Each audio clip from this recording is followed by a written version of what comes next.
तो चलिए मेरा नेक्स्ट है आयत। आयत को इंग्लिश में क्या बोलते हैं? रेक्टेंगल बोलते हैं। और ये वाले जो आप देख रहे हैं फिगर, ये एक रेक्टेंगल है, मतलब आयत है। सबसे पहले हम जानने की कोशिश करेंगे कि आयत किसे कहते हैं। तो देखिए, जिसका आमने सामने का भुजा बराबर रहे, जैसे कि इस भुजा के सामने वाला भुजा ये है, मतलब ये भुजा इस भुजा के बराबर होना चाहिए। और देखिए यहाँ पे ये वाले भुजा इस भुजा के इक्वल है, ठीक है। और प्रत्येक कोण 90 डिग्री का होना चाहिए, मतलब 90 डिग्री का होना चाहिए, तब जाके वो एक आयत होता है, मीन्स रेक्टेंगल होता है। अब हम सबसे पहले देखते हैं कि आयत में सबसे पहले हम इसके फार्मूलास के बारे में बात करते हैं। इससे रिलेटेड जितने भी फार्मूला होते हैं सारे के बारे में हम इसमें पढ़ेंगे। तो उससे पहले हम यहाँ पे देखिए, जैसे ये वाला भुजा, इसका नाम दे देते हैं ए बी सी डी। तो देखिए ये ए डी और ये बी सी जो है, ये क्या है? लेंथ है, मतलब लंबाई है। तो इसका हम लिख लेते हैं लंबाई। लंबाई इंग्लिश में इसे लेंथ बोलते हैं, लेंथ। इसे हम एल से डिनोट करते हैं, ठीक है, इसे एल से डिनोट करते हैं। उसके बाद इसको, मतलब ये लेंथ है, ये भी वही है, मतलब ये दोनों भुजा सेम है। उसके बाद देखिए ये जो देख रहे हैं सी डी और ए बी, ये क्या है? इसका हम लिख देते हैं ब्रेथ, मतलब होता है चौड़ाई, चौड़ाई होता है, ठीक है। इसे हम किस चीज़ से डिनोट करते हैं? इसे हम बी से डिनोट करते हैं। तो ये समझ गए होंगे। उसके बाद हम सबसे पहला फार्मूला देखते हैं, आयत का क्षेत्रफल। आयत का क्षेत्रफल, आयत का क्षेत्रफल। तो देखिए आयत का क्षेत्रफल मतलब क्या? ये जो भुजा देख रहे हैं, ये ए बी सी डी, ये पूरे एरिया, ये वाले पूरा एरिया को हम क्या बोलते हैं? क्षेत्रफल बोलते हैं। तो क्षेत्रफल होता है लंबाई गुने चौड़ाई। एल मतलब लेंथ हो गया, मतलब लंबाई, बी मतलब ब्रेथ हो गया, मतलब चौड़ाई। तो ये आयत का क्षेत्रफल होता है। उसी प्रकार हम दूसरा फार्मूला देखते हैं। दूसरा फार्मूला, जैसे आयत की परिमाप या फिर परिमिति। देखिए जैसे ए बी सी डी, चारों भुजाओं के मान लेते हैं, ये हो गया 4 मान लेते हैं। इस भुजा की लंबाई 4 सेंटीमीटर है और इसका कितना है मान लेते हैं, इधर दे देते हैं 3 सेंटीमीटर है। तो ये भुजा और ये भुजा दोनों बराबर है, ये भुजा और ये भुजा दोनों बराबर है, मतलब ये 4 सेंटीमीटर है तो ये भी 4 सेंटीमीटर होगा। ये 3 सेंटीमीटर है तो ये भी 3 सेंटीमीटर होता है। अब देखिए परिमिति क्या होता है? परिमिति में चारों भुजाओं के योगफल को क्या बोलते हैं? परिमिति बोलते हैं, ठीक है। तो यहाँ पे लिख देते हैं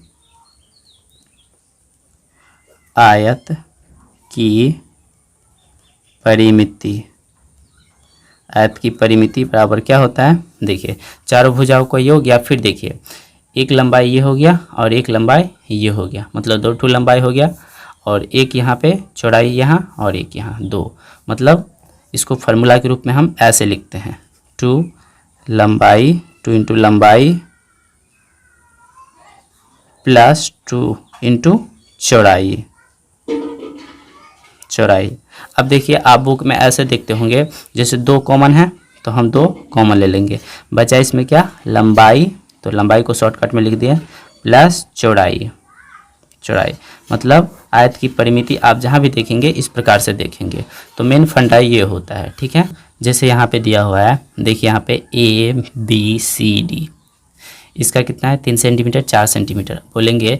ये जो आयत दिया हुआ है ए बी सी डी, इसका परिमाप कितना है, परिमिति कितना है, तो कैसे निकालेंगे? देखिए 2 इंटू लंबाई कितना है 4 प्लस चौड़ाई कितना है 3, तो यहाँ पे 3 मतलब 2, उसके बाद 4 3 7, कितना हो जाएंगे? 4 3 7 दूनी 14 सेंटीमीटर।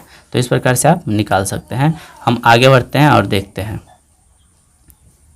जैसे हमको आयत का लंबाई निकालना हो, आयत का लंबाई निकालना हो तो इसके लिए क्या फार्मूला होता है? यहाँ पे देखिए तीसरा फार्मूला,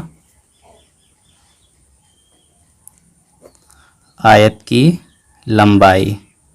लंबाई निकालना हो तो क्या करेंगे? देखिए अगर आयत का लंबाई आपको निकालने के लिए दे दिया जाए तो यहाँ क्षेत्रफल दिया रहेगा, ठीक है ना।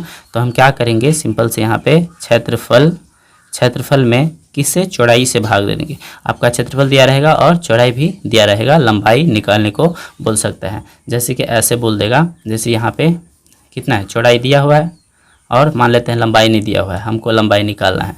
तो इसका एरिया, जैसे यहाँ पे एरिया नहीं निकाला है, एरिया यहाँ दे दिया रहेगा, तो क्या करेंगे, क्षेत्रफल में हम भाग दे देंगे किससे, चौड़ाई से। तो यहाँ पे हम लिख देते हैं चौड़ाई, ठीक है। तो ये एक फार्मूला हो जाता है। उसके बाद इसी प्रकार यहाँ पे चौथा फार्मूला हम बताते हैं। देखिए, आयत का चौड़ाई, अगर आपको दे दिया जाए आयत का चौड़ाई निकालने के लिए, तो क्या करेंगे, देखिए जब चौड़ाई निकालने के लिए दिया जाएगा तो क्षेत्रफल दिया रहेगा और लंबाई दिया रहेगा।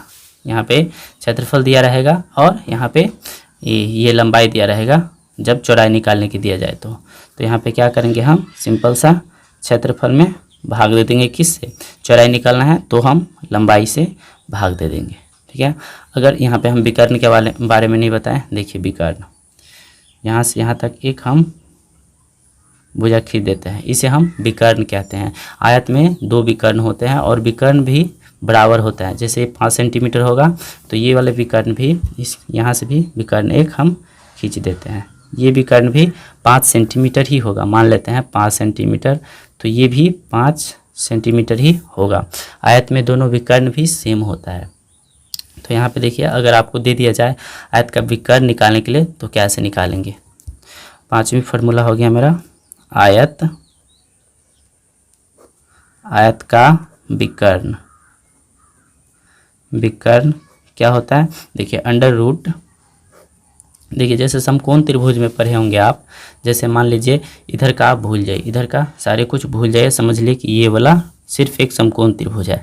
तो समकोण त्रिभुज में क्या रहता है, आपको विकर्ण निकालने के लिए या कर्ण जिसे बोलते हैं निकालने के दिया जा रहा होता है, तो इसका स्क्वायर प्लस इसका स्क्वायर करते हैं। तो यहाँ पे सेम फंडा हम अप्लाई करेंगे, यहाँ पे लंबाई का स्क्वायर प्लस चौड़ाई का स्क्वायर, ये फार्मूला हो जाएगा, ठीक है। जिस प्रकार हमको यहाँ पे चौड़ाई दिया हुआ है और लंबाई दिया हुआ है और यहाँ चौड़ाई दिया हुआ है, देखिए यहाँ पे लंबाई दिया हुआ है 4 सेंटीमीटर, चौड़ाई दिया हुआ है 3 सेंटीमीटर। हमको बोलेगा ये विकर्ण निकालने के लिए, तो कैसे निकालेंगे, तो यहाँ पे इस फार्मूला को हम फॉलो करेंगे। देखिए अंडर रूट, लंबाई कितना है यहाँ पे 4 सेंटीमीटर, तो 4, ठीक है, इसका स्क्वायर प्लस यहाँ पे देखिए चौड़ाई कितना है 3 सेंटीमीटर, तो हम यहाँ 3 सेंटीमीटर का स्क्वायर करेंगे, ठीक है। अब देखिए यहाँ पे अंडर रूट 4 का स्क्वायर 16 हो जाएगा, प्लस 3 का स्क्वायर कितना हो जाएंगे, 9 हो जाएंगे। अब क्या करते हैं, देखिए दोनों को जोड़ेंगे तो 16 में कितना हो जाएंगे 25, 25 का वर्गमूल कितना होता है 5 होता है, सेंटीमीटर में है तो यहाँ पे हम सेंटीमीटर में, मतलब मेरा विकर्ण कितना हो जाएगा 5 सेंटीमीटर। यहाँ पे आप देख सकते हैं 5 सेंटीमीटर। तो ये फार्मूला हो गया विकर्ण निकालने का, ये 5 सेंटीमीटर है तो ये भी 5 सेंटीमीटर हो जाएगा, ठीक है। तो देखिए रेक्टेंगल पे आधारित बस इतना 5 फार्मूला था, आप यहाँ से देख सकते हैं, ये सारे चीज़ दिया हुआ है। यहाँ पे देखिए ये क्षेत्रफल हो गया, परिमिति हो गया, यहाँ पे लंबाई हो गया, चौड़ाई हो गया, उसके बाद यहाँ विकर्ण हो गया, बस इतना ही था ये रेक्टेंगल में। बाकी बात हम नेक्स्ट वीडियो में देखेंगे।